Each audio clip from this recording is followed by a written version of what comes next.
Welcome back. That was Entertainment Tidbits. And now, Lexi, you still want to take the seat? They will swap. Just waiting for your invitation. Waiting for my invitation. Yes. Okay, come and do your intro. Now, face the viewers and tell them, introduce the program like I did earlier. Do that now. Hi, my name is LEXY MOJO Eyes. It's a pleasure to welcome you to the program today. Today I have, as one of my special guests is Thecla. I know Thecla, you know very well. You've seen her over and over on NT Network, you know. So, Thecla, you're welcome to the program today. Thank you. You didn't do badly. I didn't do badly, eh? You didn't do badly. So people I'm like sure us, we have to really sharpen our craft. Otherwise, I think otherwise. So. I'm sure if I watch you like 3-4 times consistently, I will do as much as you do. Worry no they carry last. Worry no they carry last. But you know I can never be like you. You've been here like forever. I knew when you started interviewing me so many years ago. He's as old as in the fashion industry. I mean, this is one of the pioneering innovators in the fashion world. He has come a long way, and he's not resting in his hours at all. He's just improving on a daily basis. That's right. Funny enough, you know, you did broadcasting. Very long time ago. A lot of people don't know that he was once a broadcaster. If you go there, it's just like the Methuselah story. Tell us about it. If I tell you how many years ago, people will be like, man, how old is this guy that never wants to look old? Just give us a bit of that. How long ago? A long time. It was Bender State those days. You can imagine a lot of the kids today, they don't know there was Bender State really. So true. That's a long time. I was a broadcaster. I trained as a journalist, worked on TV. Bender Television those days, I was announcer, presenter, just like a lot of the things you do now. And then what changed your mind? And on radio as well, I was a disc junkie. You know, I was an announcer, a presenter as well. That's Edo Delta Broadcasting Corporation those days. So what changed the whole thing? What changed the game? No, nothing changed it. You know, I've always loved fashion. Fashion has always been like second nature to me. Even those days while I was a broadcaster, I used to have a private company that I was grooming models. I was organizing little fashion shows, you know. So it got to a point I thought I wanted to do it in a national and international scale. You know, those days I used to stay in Benin, so I moved over to Lagos. Because you know how it is now, if you want to get things done the way they should be done, it has to be Lagos. Now, Lexy, yes, you've been here a couple of times, there's no doubt about that, and you've just been who you are. No line. With all the work you do, I'm not seeing any line on your forehead. How's that possible? Have you gone for surgery? You've gone to do a makeover or something? It's God, dude. It's just my nature, and glory be to God, you know. But on that thing, I work out a lot, and I'm always working, really. That's on that thing. You know, a lot of people see you, they want to be like you. Not because of the hard work, but because you're always in the papers, you're on TV, you're always flying around the world, you know, so everybody wants to be like you. But what I keep saying to people is the area you may not admire so much is the work behind all these hypes. You know, it's good to travel around the world. It's good to meet interesting people, beautiful people, celebrities all over the world at the highest level when it comes to the fashion industry around the world. But the work behind it is something a lot of people, will be very stressful for a lot of people. Answer me now. I get No Botox? No, not at all. No facial makeover? No, not Nothing. at all. No alteration? No, that's not for me, really. Not for you, not really? For me, whatever it is you're doing it I'm doing it very well, so I have to continue. Work out, yes, whatever. Working. Maybe I should come and, can I apply? Of course, it's open to everybody. Yeah. But when tire hits the road, don't take off. When tire hits the road, don't take off, don't run away. Because I will keep coming to, if you get started now, I will keep coming to pull you out. Okay, we'll review the contract and see how that goes. So now, Lexy, you have been here for how many years now? How many years have you been? I mean, I can remember like 18 years. 18 years, not even 14. I was going to say 14. No, but about 18. If you calculate well, about 18. Like, 18 years. Like play, be like yesterday. Sure, you know. I'm telling you. Be like yesterday. Like, I remember now, the hustling those days, those hustling. And you know, I was just looking at one of my pictures those days. I was looking very skinny. Though I'm still slim and trim and everything. But you're looking at one of my pictures, man. I kept asking myself, now you be this one. Those hungry days. You know, of course, you know. Now really, you're really filled up hustling. and very nicely in the right places. Yes, in the right places. But that's to say that just filling up. you have paid your dues. Just to see, yes. You have paid That's your dues, true. no That's doubt. true. I think now I have. you went into fashion. You're making something out of it. Not just Yes, something, so yes. much out of it. Yeah. At that time when you said you wanted to go into fashion, I'm sure you probably would have gotten laughters from, Yeah. people laughing at you and say, come, is this guy serious? This guy. Does he have an ambition? Let me tell you what somebody said. Person look me, say, my guy, I better go look for something to do. What is this? And you know, those days, there was nothing like fashion promotion. We created what fashion promotion is by introducing Nigeria Fashion Show those days, where the idea was to reorient Nigerian designers to look inward into local fabrics, accessories, and designs. Because like I keep saying, you know, what we thought, like, for Nigerian designers to compete globally, we need to look inward. You cannot, a Nigerian designer cannot come out and say, I am doing suits and jackets from global fabrics, and say you want to compete with the Giorgio Armani's, you know. But if we look inward, something that is alien to the West, to Asia, to America, then they can embrace us. That was how we got started with the Nigeria Fashion Show. So you know how it is those days. Nobody comes to fashion shows. You know, those days fashion shows was like entertainment. The bankers, the oil workers, they want to have end of year party while they are eating and dining. Yes, it designers are item. Designers and models will be struggling through tables to show clothes and all that. And we said, no, fashion business is serious business. And we created the first major platform in Nigeria, the Nigeria Fashion Show. You know, that was the only major platform those days. You know, and over time we were just able to have a lot of partnerships internationally, and from there we started taking Nigerian designers to Paris. From there we extended to Milan. From there to New York, then other parts of the world. So what would you say are your landmark achievements? I mean, you've come a long way. Yes, I mean, there are a lot of them. Few, let me say few, you know, just to be modest. You know, but at least we started with the Nigeria Fashion Show, you know, along the line. Nigerian Fashion Show, one of those times we went to Paris, went to Milan. The first year we took only models, second only designers. Second year we felt like, okay, for the fashion industry to grow, the modeling industry has to grow as well. So second year we took models as well. But I think about 80% of them deflected, didn't come back. You know, so we now said, okay, for us, instead of us to say we want to just close it out on models, let's start putting something together here for models. We introduced the Nigerian Model Awards, you know, with Fashion TV. We brought Fashion TV to Nigeria. I remember. In 2004. That's one of the biggest shows anybody would say they have seen in Nigeria. It was on Fashion TV.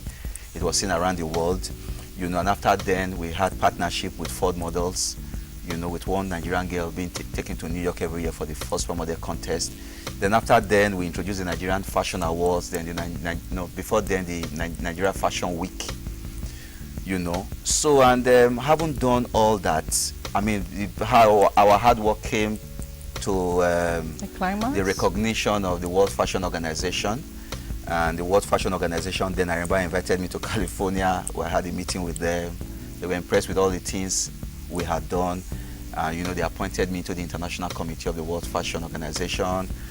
2 years after, they appointed me as the only African till date of the Board of Governors of the World Fashion Organization.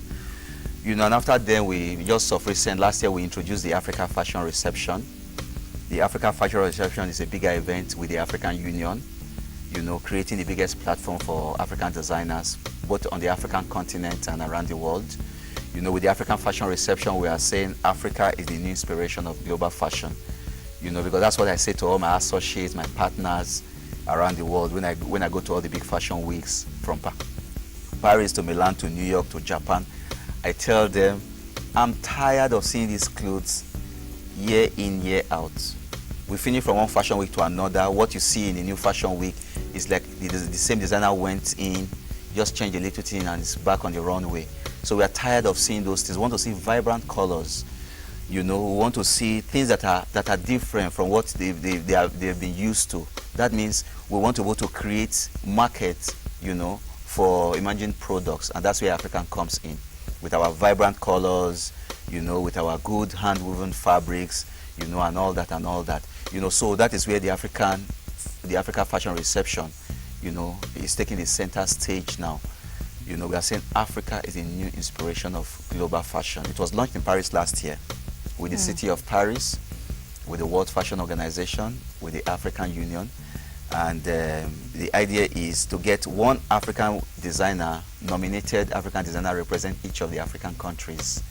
You know, in these big platforms with international fashion press, with buyers, you know, with all the people that matters in the industry around the world. You know, Can I clap for you? Even yourself, Agama Lisa, just shake your head, shake your head. Say I try. Say I try. And if anybody not praise me, make I praise myself. Praise yourself. But the only advice I'll give to you, like if you go for events and they need to read your profile, tell them to edit it. Otherwise, the only cameraman will wait to. Only cameraman will be there to say, okay, we are waiting for you to finish to finish reading your CV. But you know, funny thing, as far as I'm concerned, we've only just gotten started. That's interesting. I believe we've really not achieved anything. I mean, considering, because I'm a tomorrow's person. When we started like 22 years ago, I told myself like in the next 20, 40, 50 years, where are we going to be? So God already keeping projected. us alive, Abby. Yes, God keeping us alive. You know, so I'm that type of person that projects. You know, when I started, where I really want us to be, we've really not been there like 10%. Where do you want to be? Where do you want to be? I want to be able to get to that point where Africa takes a center stage. We are close by, where Africa takes the center stage in the global fashion industry, where you go to shops abroad, anywhere in the world, and you are seeing an Yves Saint Laurent, you are seeing a Chanel, you are seeing a Paco Rabanne, you know, and along the line you are seeing a Diola Segui from Oshodi, Zizikado. You understand that? You have seen African designers from around the continent. You know, because for us, it is high time the industry is empowered, because the industry can bring a whole lot of foreign exchange to the continent. You know, Africa, when they think about Africa, they think about poverty, they think about wars, but they're not thinking about the fact that Africa is very rich in our various indigenous dress culture, you know, which can be translated, you know, to making the garment and textile industry, you know, a huge foreign earner for the continent. Once upon a time, when you go back in time, yes, African fashion, it was more of, okay, they strap themselves up, they do this for the women, and then the men, they just guard their, you know, private. Yes, and a lot of very traditional, very traditional. Buba, yes, I know. And then over time, we have evolved. Can you recount how did that happen? Okay. From that Buba phase, we went into the next phase. Can you tell us? I mean, for those who haven't been following the fashion trend. Okay, let me tell you. In 2000, our first international event was in 2000 in Paris. You know, we took 10 Nigerian designers to Paris, and it was at the UNESCO auditorium, where we had about 198 countries around the world at the venue. It was like the biggest thing, and you don't forget, that was during the military era, where everything coming from Nigeria was very negative, like dictatorial and things like that. And for the first time, we were on CNN, we were on BBC, we were on TF, where you don't have any black events, African events on those TV stations. I mean, we're everywhere. But that event, if we remember, let me remember, you know, a lot of our designers were doing things like buba and iro and stuffs like that, very traditional stuff. That was our very, very first abroad. Yes, everybody, they appreciated it. They want to look at that calabar, this is nice, this is that, but nobody was buying. Because it does not, it's appealing to the eyes, it's cultural, it is traditional, but it is not sellable. You know, that was how we started learning. You know, because our consultants then now said, okay, this is the kind of things your designers should produce. So it took us years over time for our designers to not change, to say, we just do not want to show traditional outfits or haute couture that people will appreciate but nobody is buying. We want to be able to create market for those clothing items. You know, that is why today you can see what our designers are doing. You know, since I started this project, I mean, I've never worn clothes from international designers. I've always patronized local designers. You know, and because we started by saying Nigerian fashion show says dress Nigerian, that means patronize the local industry. You know, and today when I go all over the place, I go to events, I see beautiful ladies, guys, really wearing the local outfits. I'm always very proud of what we have done over the years. And I hope people have not forgotten that we got all this started. we started by telling everybody to dress Nigerian, because our events then, I remember we would say dress code is strictly Nigerian, and then you find people from all the diplomas all patronizing the local designers just able to come for the events and everything like that, you know. So we've come a long and encouraging way, you know. We've come an impossible way that has now empowered, you know, the fashion designers, the models, the makeup artists, the hairstylists, you know. I mean, there are a lot that are associated with the fashion industry, a lot of vocations that jobs are being created from the fashion industry, you know. And I remember when we got started, today you have style writers as well. They didn't have style writers. Do you understand? It was over time they formed themselves like, okay, we are all reporting style, you know, okay, let's form an association. They say, okay, we are style writers, you know, and all that, you know. So it's an industry that has evolved, an industry that has become very huge, and I'm happy because it has created a lot of platforms for a lot of people, all the various people involved in the fashion industry. Interesting. You know, if I leave you, I will 1 talk, hour, 2 I will talk hours, like 3 forever. hours, Yes, 4 I know. hours, we just go on like that. But Lexy, there's one thing you have really done that I say, come, yes, I love my heart for you. Apart from creating jobs, Yeah. because this fashion world, the fashion industry has really, you know, created jobs for a lot of people, young Yeah. people, old people, and you know, what have you. Now, apart from that, you have also instilled the fashion sense into Yes. Nigerians. When you Yes. talk about Nigerians, one of the things that will come to your mind is that they're very fashionable. Of course. You Yeah, know, they are the bringing most those fashionable things in the world. abroad, Yes. turning them around, making Africanizing them, and you know, giving it back to us has Yes. also been a blessing to us. Yes, that's right. You know, because now we are proud to have our own and hold our own. Yes. You know, so that I will give to you. Thank But you. again, I don't know if I should be worried. The trend is also changing. It's like we're forgetting our own values Yes. and tilting towards Western values. Yes. How do we correct that? How do we balance it? Yes, it still boils down to us knowing exactly what we are doing. You know, it's just like you know, the fashion industry is like every other industry. It's like music, it's like movies. You want to go to access those markets. So along the line, you are imbibing a lot of those things coming from the West so that you can access those markets. Because if you close it out to yourself or to your immediate environment, that means you're not going anywhere. It's only with the fashion industry. When we started, we were doing buba and Iro and stuffs like that. And we now saw that this is not going to take us anywhere when we can't access international market. So we try to do it in such a way that so that there's a balance between Africa, Europe, the Western country, Western countries, America and Asia.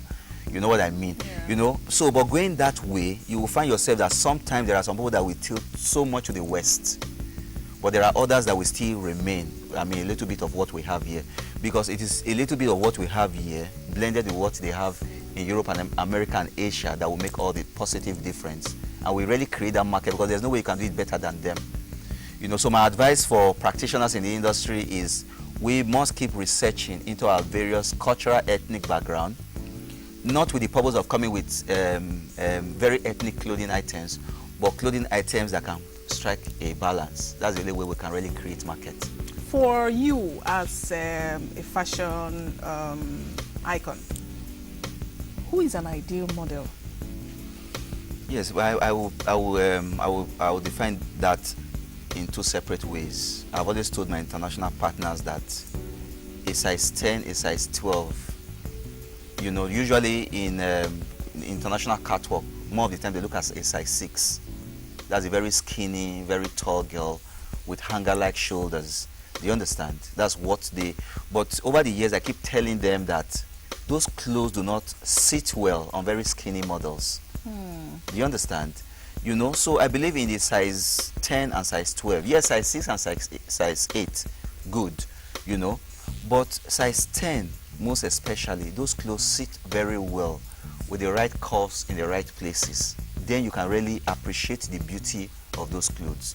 So for me as LEXY MOJO Eyes, yes, because I have walked around the world, yes, because 80% of the times I walk outside Nigeria, you know, yes, I follow them because you cannot reinvent the wheel.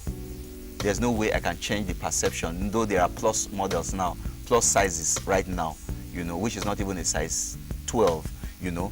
But the truth of the matter is, yes, I want to go with the size 6, but I believe strongly in the size 10, you know, and the size 12, because that's where those clothes will sit better. Could it also be maybe because, like, okay, for the size 6? 6, yes. Could it also be that maybe that size 6 is because it's English? You know, English, it can flow and just be fleeting. No, I think but the African of our fashion will not properly, you know, sit on a size. On those sizes, yes. Size 6. Yes, yes. But when it's a size 10, you have all the configuration, curves, all exactly, everything properly, all nicely put. All the Bakassi and the frontassi, yes, and everything put together. Yes, not yeah, true. so I think that is it. No, I mean, for me, that's my. I'm not standing on one side. It can work either way. It's been a pleasure having you. Thank you so much for coming. I'm sure we'll have you again. There's so much more. Definitely. Work in progress.